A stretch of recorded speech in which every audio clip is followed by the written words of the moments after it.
Olá, seja bem-vindo a esse vídeo e a esse canal. Meu nome é André Tarifa e se você está assistindo esse vídeo agora é porque você quer saber um pouco mais da doutrina espírita. E esse vídeo é baseado no livro O que é o Espiritismo, do próprio Allan Kardec. Então estamos aqui bebendo lá na fonte original da doutrina, na sua base importantíssima de ser conhecida e revisitada por qualquer espírita de tanto em tanto tempo. E é o que eu estou fazendo agora e compartilhando com vocês. Esse aqui é o quarto vídeo. Já fizemos a apresentação, uma carta linda e maravilhosa de Herculano Pires, o próprio prólogo do livro com o Sr. Allan Kardec e o primeiro vídeo do primeiro capítulo do primeiro diálogo. O primeiro capítulo tem 3 diálogos, que é uma maneira que Allan Kardec escolheu de expressar aqui, de demonstrar o conhecimento necessário da doutrina, né?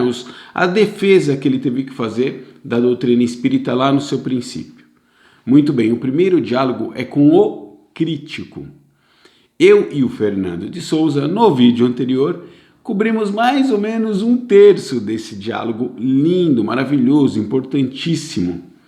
E agora eu vou dar continuidade sozinho. Próximo vídeo é outra live com outro convidado, que provavelmente encerrará esse diálogo. Então, se você não viu o vídeo anterior, eu recomendo que assista ou leia o livro, importantíssimo também. Eu vou deixar aqui embaixo o link, 2 links onde você vai poder pegar na própria internet gratuitamente o livro, tá bom? Leia o diálogo. Fica mais fácil da gente trocar uma ideia aqui. Eu vou dar continuidade do ponto em que parei com o Fernando no vídeo anterior. Contextualizando rapidamente, o crítico é alguém que visita Allan Kardec, já com a proposta de 1. Ele quer escrever um livro criticando o espiritismo.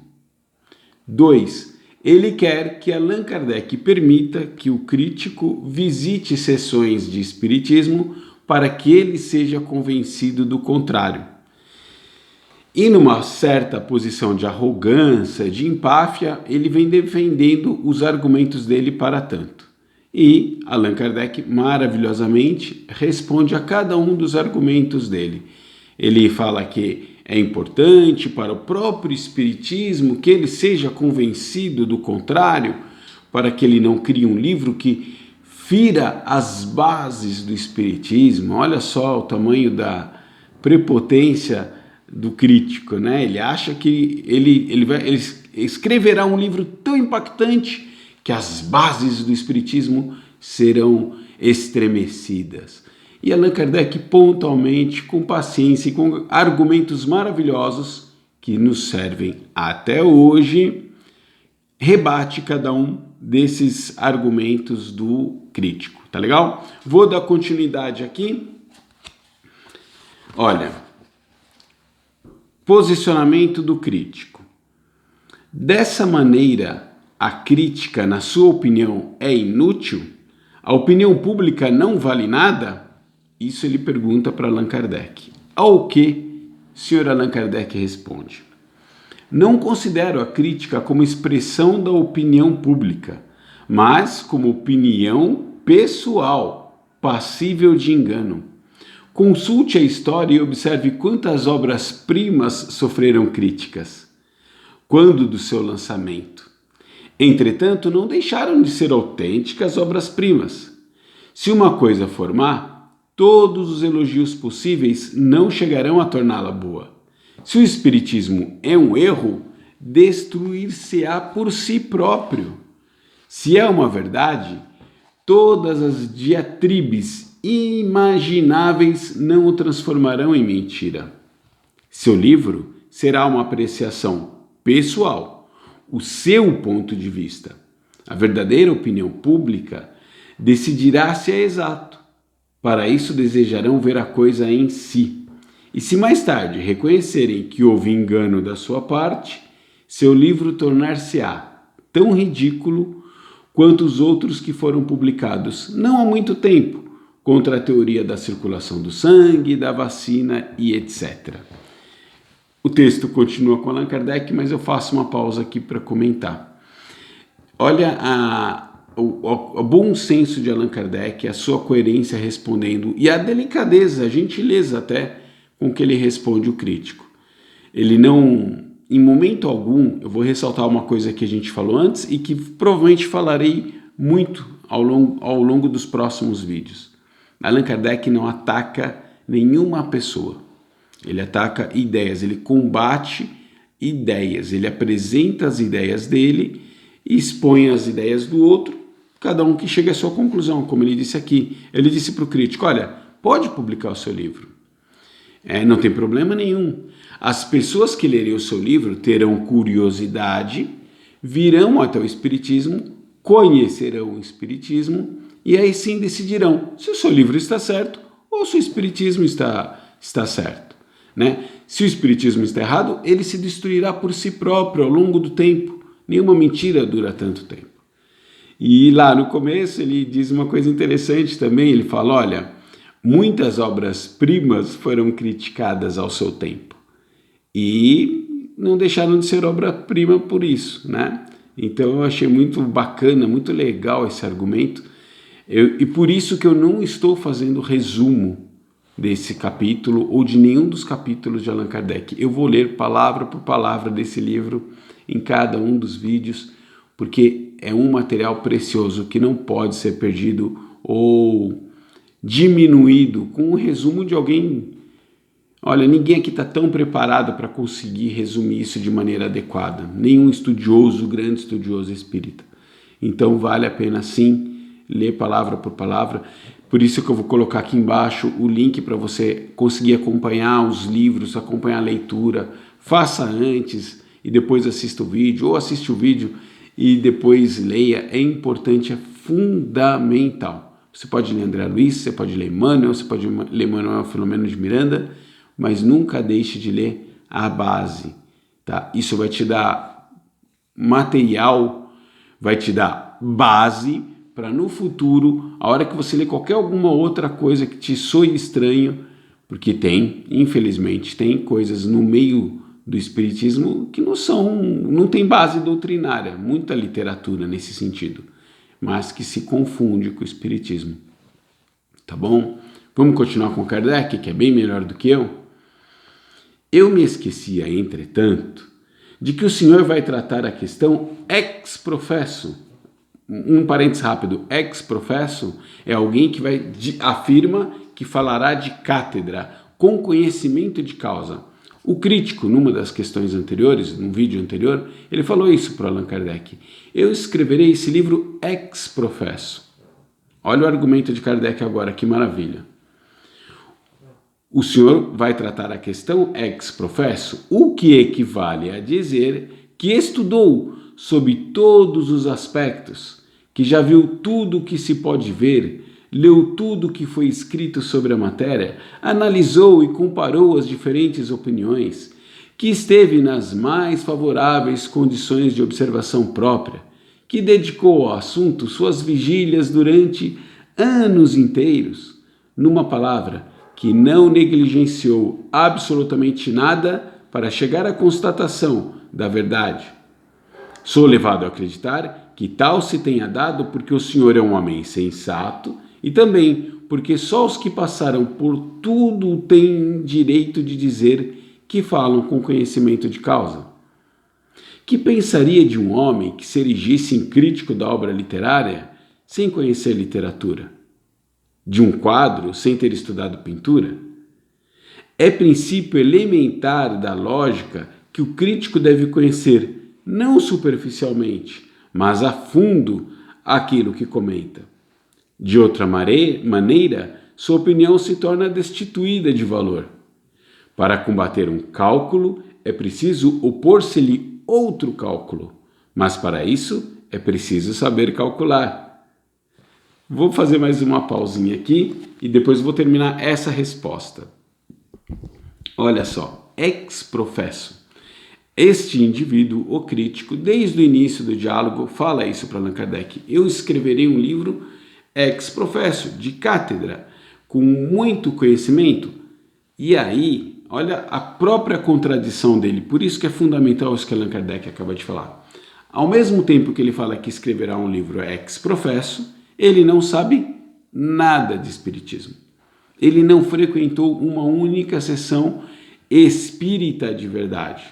Mais para frente nós veremos, ele frequentou algumas sessões das mesas flutuantes, mesas girantes, com eventualmente alguma coisa de base espírita, alguma reunião séria e algumas não. E aí ele vai deduzir por conta própria. Na verdade, ele já tem uma pré-concepção de que é tudo coisa de charlatão. Tudo coisa de charlatão. E aí é importante isso que Allan Kardec fala. Olha, se você vai escrever ex professo, ele usa o argumento do crítico contra ele mesmo. Se você vai escrever ex professo, é óbvio que você fez um trabalho fantástico de pesquisa, como ele diz aqui. Você analisou tudo, você pesquisou por anos, você viu todos os lados, todos os diferentes pontos de vista, analisou sobre todos os aspectos, conversou com diferentes pessoas, enfim, fez para ser ex professo, você fez um trabalho maravilhoso, lindo e completo. Ele já sabia que o crítico não tinha feito, mas ele usou esse argumento para encostar ele na parede ali. Vamos ver como continua. O crítico não pode limitar-se a dizer que determinada coisa é boa ou má. É mister que justifique a sua opinião por uma demonstração clara e categórica, baseada nos próprios princípios da arte e da ciência. E como poderá fazê-los se ignorar esses princípios? Poderia o senhor apreciar as qualidades e os defeitos de uma máquina se não sabe mecânica? Não. Pois, muito bem, sua opinião sobre o espiritismo, desde que o senhor o desconhecesse, não teria a maior valor que a opinião emitida sobre a máquina. Vou repetir. Pois bem, sua opinião sobre o espiritismo, desde que o senhor o desconhecesse, não teria maior valor do que a opinião emitida sobre a máquina. Seria a cada instante apanhado em flagrante delito de ignorância, pois os que estudaram a matéria veriam imediatamente que o senhor estava alheio à questão, e daí concluíram que o senhor não tem responsabilidade ou que age de má fé. Num e outro caso, estaria exposto a receber desmentidos pouco lisonjeiros ao seu amor próprio. E aí termina a resposta para esse argumento. Olha só, ele é uma armadilha. É tamanha a segurança de Allan Kardec no trabalho que ele praticamente acabara de lançar. Por que eu digo isso? Porque esse livro foi escrito mais ou menos uns 2 anos após o lançamento da primeira edição do Livro dos Espíritos e uns 18 meses depois do início da publicação da Revista Espírita.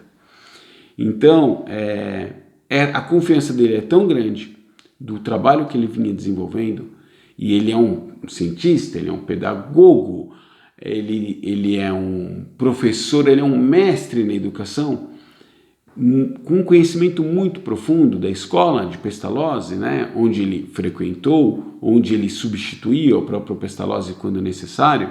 Mais na frente ele abriu uma escola própria, usando a mesma base pedagógica de Pestalozzi, né, era um seguidor dele. Então, quando ele faz uma afirmação dessa, ele coloca o crítico contra as cordas, para usar uma expressão esportiva, né, do boxe. Você pega e coloca a pessoa ali num canto que ela não tem muito o que fazer. Então ele falou isso para ele: olha, você quer escrever? Escreva. É a sua opinião. Agora, se as pessoas que leem o seu livro de fato conhecerem o espiritismo, vão te expor ao ridículo. Você está correndo um sério risco com o que você vai escrever, porque você não conhece. Se você conhecer, talvez você até mude de ideia. Vamos ver como continua. Agora, se quiser publicar, o que vai acontecer? Com uma base ignorante, quer dizer, o crítico não conhece o espiritismo, mas escreverá um livro criticando o espiritismo, aonde que vai ter eco esse livro? Entre os que ignoram o espiritismo. Então, não vai fazer muita diferença. Não vai fazer muita diferença. Por outro lado, só tem a ganhar o Espiritismo caso alguém leia esse livro, fique curioso e vá conhecer de fato o Espiritismo. Ir lá aprender, conhecer de verdade. E aí, o livro do rapaz aqui está fazendo propaganda do Espiritismo, né? Como a questão anterior já falava sobre isso. A questão anterior encerra o último vídeo, vale a pena dar uma olhada, tá bom? Sigamos com o crítico. Precisamente para evitar esse risco, vim pedir-lhe que me permita assistir a algumas experiências. Quer dizer, ele já sentiu ali, ele falou, olha, por isso que eu estou pedindo para ver as experiências, por isso que eu quero frequentar. Apesar de ter uma pré-concepção de que o Espiritismo é uma fraude, ele titubeia. Para escrever o livro, ele quer conhecer. Resposta de Allan Kardec. E o senhor pensa que só isso basta para falar ex-professo do Espiritismo? Allan Kardec falou o seguinte para ele, olha, você acha que frequentar algumas experiências mediúnicas, algumas sessões mediúnicas, vai te colocar numa posição de escrever ex-professo? Continuando com Kardec. Como poderia compreender essas experiências, julgá-las à luz da razão, se não estudou os princípios que lhe servem de base? Como poderia apreciar o resultado satisfatório de ensaios metalúrgicos, por exemplo, se não conhecesse a metalurgia a fundo? Permita dizer-lhe, senhor, que o seu projeto é absolutamente idêntico ao de quem, ignorando matemática e astronomia, se dirigisse a um desses chefes do observatório dizendo, senhor, desejo escrever um livro sobre astronomia, provando que o vosso sistema é falso. Como, porém, ignoro os rudimentos dessa ciência, deixai que por uma ou duas vezes eu olhe através desses microscópios, desses telescópios. Isso me bastará para ficar sabendo tanto quanto vós. Olha que colocação brilhante de Allan Kardec. Não é observando alguns fenômenos que você chega a uma conclusão sobre o Espiritismo. O fenômeno é o efeito, é a ponta que a gente enxerga. Uma sessão mediúnica é uma ponta final de todo um processo anterior e sobre os quais é preciso se conhecer. Ninguém senta numa roda mediúnica e começa a trabalhar mediunicamente sem conhecer a base doutrinária, sem ter estudado a doutrina, sem ter estudado o Livro dos Médiuns e outros livros complementares ou que dão uma outra abordagem, né, que vieram depois. Ou pelo menos não deveriam, né? Existem talvez alguns centros em onde as pessoas trabalham mediunicamente sem estudar a base, o que é um equívoco, claramente, né? Então, o que Allan Kardec fala que é isso, olha, não é vendo o fenômeno que você vai chegar a uma conclusão sobre o Espiritismo. O fenômeno é a ponta final, é o efeito. Você tem que voltar na base e entender a causa. O que é o espírito, o que é a matéria, como chegou, como funciona a comunicação, quem são os espíritos, o que é espírito, o que é alma, e por aí vai. Então, não adianta ver o fenômeno para você conhecer o Espiritismo. Acontece até hoje? Ou se acontece. Tem gente que chega a conclusões sem ter a menor base, sem conhecer de verdade. E aí sai falando à torta à direita, bem e mal. Até falar bem é errado se você não tem um conhecimento. Porque você vai propalar uma coisa que te apaixonou, que te deixou motivado, mas que você não tem como justificar aquilo. E aí você equivocadamente pode passar conceitos errôneos, né? Eu adoro o Espiritismo há muito tempo, eu sou um aficionado, um apaixonado. Sei do quão bem essa doutrina pode fazer para qualquer pessoa nesse planeta. Mas eu cometerei um crime contra o Espiritismo se, sem conhecer a doutrina, eu sairei até falando bem dela. Porque eu posso, na ânsia de consolar alguém ou de dar informação para alguém, passar informações equivocadas. Isso é o cara que está querendo bem. Imagina quem está querendo mal, que era o caso do crítico. Vamos continuar? Apenas por extensão, a palavra crítica pode ser considerada sinônimo de censura. Em sua acepção própria e segundo a etimologia, o termo crítica significa julgar, apreciar. A crítica pode, pois, ser aprobativa ou desaprobativa. Fazer a crítica de um livro não é necessariamente condená-lo. Aquele que empreende essa tarefa não deve fazê-lo com ideias pré-concebidas. Se, porém, antes de abrir o livro já o condena mentalmente, o exame feito não pode ser considerado imparcial. Em semelhante caso, enquadram-se em maioria as pessoas que falam do Espiritismo. Só pelo nome formam uma opinião e procedem como um juiz que proferisse uma sentença sem se dar ao trabalho de examinar aos autos do processo. Disso tem resultado que o julgamento descamba para a farsa e, em vez de persuadir, provoca riso. Quanto aos que levaram o estudo da questão a sério, em sua maioria mudaram de opinião e mais de um adversário se tornou partidário, ao constatar que se tratava de coisa inteiramente diversa do que julgava. Olha que coisa importante que nos fala aqui Allan Kardec. Primeiro ele vai, como um professor, ele vai até na etimologia da palavra crítica e coloca a condição em que ele posiciona o crítico na condição daquilo que ele de fato está propondo. Ele está falando para o crítico o seguinte: olha, você quer julgar, você quer apreciar o Espiritismo na sua obra, sem conhecer o Espiritismo. Então, e aí ele propõe que ele conheça de fato, porque aqueles que de fato se colocaram na mesma posição do crítico, mas foram conhecer a obra, na grande maioria, ele fala, eles inclusive mudaram de posição. Eles passaram de ser críticos e passaram a ser partidários do Espiritismo. Eles entenderam aquilo. Aliás, quem estuda o Espiritismo de fato e entende, ele vira um espírita. Não tem jeito, esses conceitos entram dentro da gente e por mais que a gente rode o mundo, vivendo outras tantas experiências, eles ficam gravados aqui. Você passa a ter noção e consciência de algumas coisas que fazem todo sentido, porque o Espiritismo faz sentido, à luz da razão.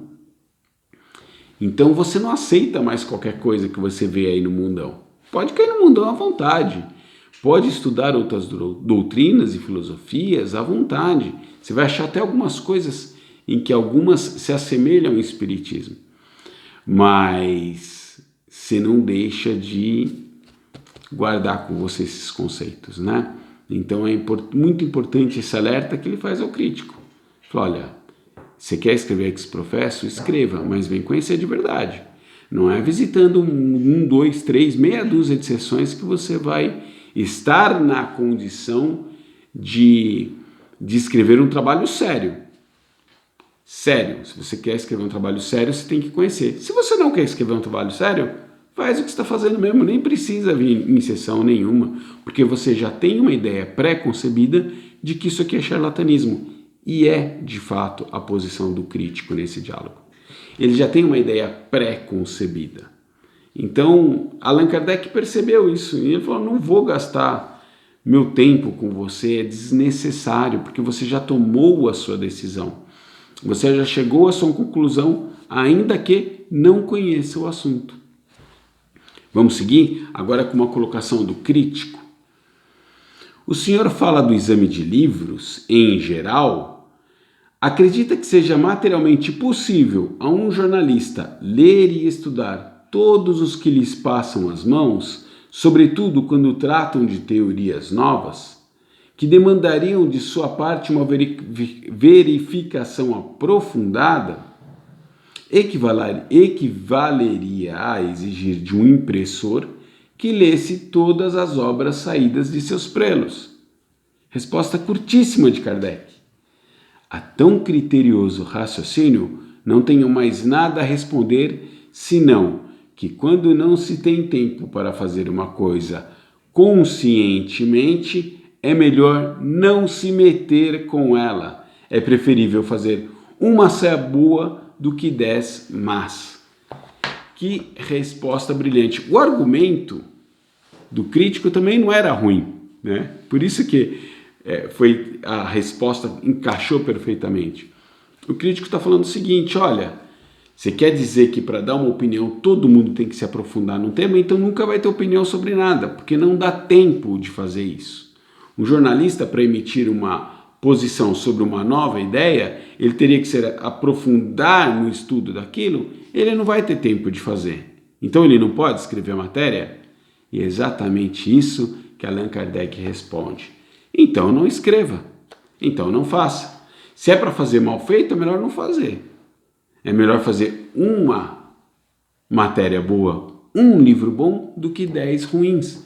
Se for para você escrever superficialmente sobre qualquer matéria, sobre qualquer assunto, se for para você dar opinião sobre qualquer assunto, sem que você conheça um pouco mais aprofundadamente o assunto, é melhor não fazer. Lição fundamental para qualquer um de nós. Fala a verdade, o momento que a gente está vivendo agora, no mundo e no Brasil, sob o risco desse vídeo ficar datado, nós ainda estamos em período de pandemia. Todo mundo tem opinião sobre tudo, viramos sommelier de vacina, sobre tratamentos médicos, emitimos opinião sobre o que cientistas falam, cientistas que estudaram o assunto. Os cientistas, sim, são ex-professo no assunto sobre o qual vivemos hoje, né, na égide de uma pandemia. Eles podem falar sobre vírus, coronavírus, tratamentos eficazes ou não, medicamentos, vacinas, concepção de vacinas, melhores tratamentos, diagnósticos, prognósticos, etc. Eles podem. Agora nós aqui, que somos, eu não sei nada sobre o assunto, não tenho condição de opinar sobre isso. Aliás, na mídia em geral, eu vou ser bem claro, até cientista político está comentando vacina. Tem condição para isso? Não, não tem. Olha que baita ensinamento super atual Allan Kardec nos dá para agora, 2021. Olha, se é para você falar sobre 10 assuntos e você não sabe, você só sabe a superfície de todos eles, não fale sobre 10 assuntos. Se você sabe falar muito bem sobre um, fale sobre esse um.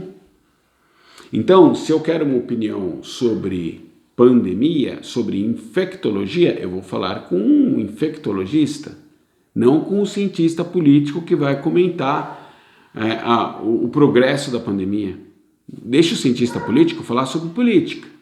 E vamos chamar os cientistas para falarem sobre vacinas, e sobre infectologia e sobre vírus. Na verdade, que baita ensinamento, hein? Serve para qualquer tempo, qualquer assunto. Eu, André Tarifa, não posso discorrer sobre dogmas da Igreja Católica, visto que eu não sou muito católico, não. Eu já estudei um pequeno período, muito tempo atrás. Não posso falar ex-professo disso. O que eu posso fazer? Um estudo comparado? Posso. Eu pego os dogmas da Igreja Católica, pego a interpretação doutrinária dela no Espiritismo e faço comparações. Isso é possível? É. Mas não posso falar ex-professo sobre aquilo. Não posso falar ex-professo sobre o Velho Testamento? Não posso. Não tenho profundidade de conhecimento ou de estudo para isso. Posso falar um pouco mais sobre a doutrina? Posso, porque estou me dedicando a estudá-la. Captou? Vamos seguir mais pelo menos, argumento aqui do nosso amigo, o crítico. Eu digo amigo porque olha que contribuição que ele está dando. Esses posicionamentos, Allan Kardec enfrentou durante toda a sua vida até o fim.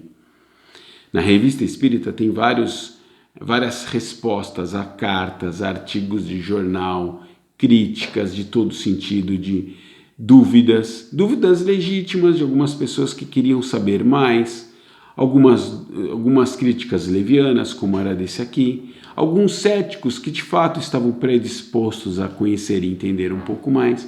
Allan Kardec fez isso o tempo todo, por 12 anos na Revista Espírita. Esse livro aqui, o que é o Espiritismo, na minha opinião, já é fruto desse trabalho de mais de 1 ano e meio que ele tinha feito, né? Ele já tinha enfrentado esses argumentos aqui há um bom tempo já, né?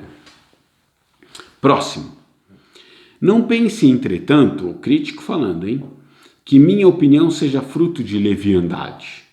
Vi mesas girarem, ouvi pancadas, observei pessoas que escreviam, conforme asseguravam, sob influência dos espíritos. Mas estou convencido de que havia charlatanismo nisso tudo. Muito bem, ele frequentou algumas coisas, ele conheceu alguma coisa, mas já deduziu que era fruto de charlatanismo. Pergunta de Allan Kardec para esse argumento dele, uma linha só. E quanto o senhor pagou para apreciar tudo isso? Quanto que o crítico pagou para frequentar esses lugares e assistir a esses fenômenos? Resposta do crítico: coisa nenhuma, naturalmente. E aí vem agora um longo comentário de Allan Kardec sobre o charlatanismo. E começa assim: eis aqui então charlatães de uma espécie singular e que reabilitarão este nome. Até o presente não se tinha visto ainda charlatanismo desinteressado. Se um certo pândego de mau gosto divertiu-se certa feita e ocasionalmente com essas manifestações, seguir-se-á daí forçosamente que todas as outras ou que todas as outras pessoas sejam embusteiras? Ademais, a troco de que tornar-se-iam cúmplices de uma mistificação? Para divertir a sociedade, dirá o senhor? Admito que uma vez se preste alguém a um brinquedo. Mas, se uma brincadeira se prolonga por meses e anos, é que, penso eu, o mistificador está sendo mistificado. É concebível que, pelo simples prazer de fazer os outros acreditarem numa coisa que sabe ser falsa, se mobilize uma pessoa horas inteiras sobre uma mesa, o prazer não pagaria o trabalho. Antes de concluir pela fraude, é preciso de início perguntar-se a si mesmo que interesse pode haver na trapaça. Ora, o senhor concordará que existem posições sociais que excluem toda suposição de embuste. Pessoas cujo caráter por si só constitui uma garantia de probidade. E eu paro aqui nesse pedaço do comentário. Olha, ele fala uma coisa muito clara, de cara, né? No primeiro parágrafo, de pronto.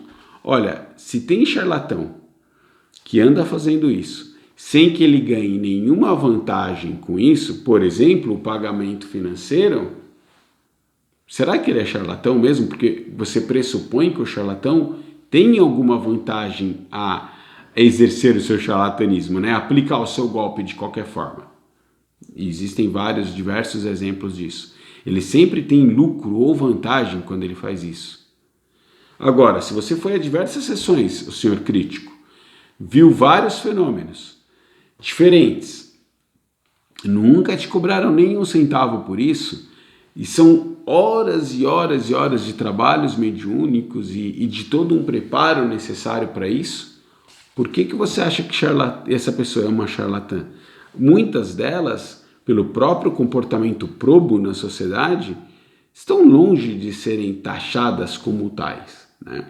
Então, de novo, era uma ideia pré-concebida e ele frequentou, nesse trecho aqui, dá-se a entender que ele frequentou lugares sérios, que fizeram trabalhos mediúnicos sérios.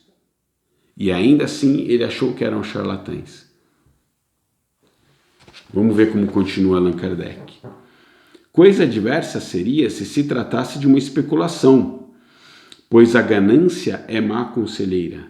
Admitindo-se, porém, que neste último caso uma manobra fraudulenta seja positivamente constatada, o fato nada prova contra a realidade do princípio. Basta levar-se em conta que tudo é passível de abuso, porque se vendem vinhos falsificados, não se pode concluir que não exista vinho verdadeiro. O Espiritismo não é mais responsável pelos atos daqueles que abusam de seu nome, explorando-o, do que a ciência médica o é pelos atos dos charlatães que impingem drogas ou a religião pelos atos de sacerdotes que abusam de seu ministério. Agora o que ele fala é importante. O Espiritismo, por ser coisa recente e por sua própria natureza, presta-se aos abusos. Ele, porém, forneceu os meios de os reconhecer, deixando claramente definido o seu verdadeiro caráter, negando toda a solidariedade aos que exploram ou o desviam do seu objetivo exclusivamente moral, para o transformar em ofício, em instrumento de adivinhação ou de fúteis investigadores. E pauso aqui novamente para comentar. Ele primeiramente coloca uma coisa muito clara. Vai existir charlatão no meio do espiritismo? Vai. Vai existir charlatão numa pessoa no meio dos vinhos, porque alguém fabricou um vinho falso? Vai. Vai existir charlatanismo no meio religioso por conta do comportamento de alguns sacerdotes? Vai. Mas isso não invalida os verdadeiros produtores de vinhos, a religião em si, por conta do comportamento inadequado de algum sacerdote, bem como o espiritismo não pode ser condenado pelo mau comportamento de alguém que se coloque na posição de um espírita na hora que está fazendo um charlatanismo. Então, quer dizer, se você está usando, e aqui ele deixa muito claro, o espiritismo negará solidariedade aos que o exploram ou o desviam do seu objetivo, que é exclusivamente moral. Então, o espírita não pode se tornar um espírita por ofício, por profissão, não pode usá-lo como instrumento de adivinhação e muito menos para investigações fúteis. Claro, categórico, e é nesses itens aqui, provavelmente, onde se encontram os charlatães. Em pessoas que tentam ganhar dinheiro, fazem do espiritismo uma profissão, ainda tem. Usam para instrumento de adivinhação, ainda tem. Ou fazem fúteis investigações, tem também. Até hoje, 2021, tem muito médium que fazem trabalhos nesse sentido. Não são espíritas e não podem falar no nome do espiritismo, em nome do espiritismo, porque não são espíritas. O espiritismo nega a solidariedade a essas pessoas. E olha, infelizmente, por falta de conhecimento, as pessoas associam mediunidade ao espiritismo. Existem fenômenos mediúnicos fora do espiritismo aos montes por aí. Desde sempre, desde que existe ser humano, existe fenômeno mediúnico, porque nós nos relacionamos com espiritualidade desde sempre. Então existe médium, todo mundo é médium. Agora, não é porque alguém é médium que alguém é espírita. Esse faz o mau uso da sua mediunidade, ela está nesse quadro aqui que Allan Kardec colocou. Ela não pode se denominar espírita ou muito menos falar em nome do espiritismo. Infelizmente, temos isso até hoje, e infelizmente o espiritismo é atacado muitas vezes por pessoas assim. Temos casos de escândalos aí vira e mexe nos noticiários envolvendo trabalhos mediúnicos ou médiums que usaram do seu poder, usaram da sua mediunidade para ter vantagem própria, política, financeira, sexual e por aí vai. Tá cheio, infelizmente, mas são pessoas que usaram a mediunidade ou charlatães que se passaram por médiums fazendo essas coisas ruins. Muito importante separar isso, muito importante. Nós temos até hoje, em 2021, que fazer essa separação, de separar o joio do trigo aqui e falar, olha, isso aqui é espiritismo, isso aqui não é. O médium fulano de tal sequer é espírita. Tem um muito famoso aí que se envolveu num escândalo uns anos atrás, ele sequer era espírita, mas é conhecido como médium fulano de tal. E aí se envolveu num monte de complicações porque se deixou levar pela vaidade, provavelmente fascinação e por aí vai. Caminhando para o fim do vídeo, que eu vou terminar com essa resposta de Kardec, e no próximo vídeo terminaremos esse diálogo, provavelmente. Uma vez que o próprio Espiritismo traça os limites em que se fecha, define o que prescreve e o que não prescreve, o que pode fazer e o que não pode fazer, o que está ou não está em suas atribuições, o que aceita ou o que repudia. Errados estão os que não se dão ao trabalho de estudá-lo e o julgam pelas aparências, pois topando saltimbancos disfarçados em espíritas para atraírem os transeúntes, dirão gravemente: eis o que é o espiritismo. Acontece até hoje. Afinal de contas, sobre quem recai o ridículo? Não é sobre o saltimbanco que está no seu ofício, nem sobre o espiritismo, cuja doutrina teórica desmente semelhantes asserções, mas exatamente sobre os críticos pretensiosos que falam daquilo que não sabem ou que, sabendo, adulteram a verdade. Os que atribuem ao espiritismo o que é contrário à sua própria essência, ou o fazem por ignorância, ou o fazem intencionalmente. No primeiro caso, por ignorância, existe leviandade. No segundo caso, por intenção, existe má fé. Neste último caso, agem como certos historiadores que adulteram os fatos históricos no interesse de um partido político ou de uma opinião, com o emprego de semelhantes meios. A miúde, o partido se desacredita e não atinge o seu objetivo. Olha que fantástico Allan Kardec aqui. Ele está falando, olha, ele até diminuiu a posição do charlatão, não sei se vocês perceberam. Ele fala o seguinte, olha, quando você tem, ele determina, o espiritismo determina o que é espiritismo e o que não é. Está na sua base doutrinária. Agora, se você tem saltimbancos disfarçados em espíritas, atraindo transeuntes, com as suas peripécias, né? com o seu charlatanismo, ele diminui a gravidade desse saltimbanco e joga a gravidade maior naquele que faz a crítica ao espiritismo apontando o saltimbanco. Que fala assim, tá vendo? Olha o que esses caras estão fazendo. Isso é espiritismo, por isso que o espiritismo blá blá blá blá blá blá blá blá. E é o que ele fala. Olha, menos ridículo é o saltimbanco, muito menos nada tem a ver com isso o espiritismo, e mais ridículo é o cara que faz as acusações ao espiritismo, tendo como exemplo o picareta. Vou usar um termo bem claro, o picareta. E aí, ele olha a posição em que você, crítico, está se colocando. Que homem, meu Deus, Allan Kardec. Vamos até o fim agora da questão. Note bem, senhor, que eu não pretendo que a crítica deva necessariamente aprovar nossas ideias, mesmo depois de as ter estudado. Não nos revoltamos absolutamente contra os que não pensam como nós. Aquilo que se nos torna evidente pode não se afigurar tal a outras pessoas. Cada um julga as coisas do seu ponto de vista. Do fato mais positivo, nem todos deduzem idênticas consequências. Se, por exemplo, um pintor põe no seu quadro um cavalo branco, alguém poderá dizer que produz um mau efeito e que um cavalo preto ficaria muito melhor.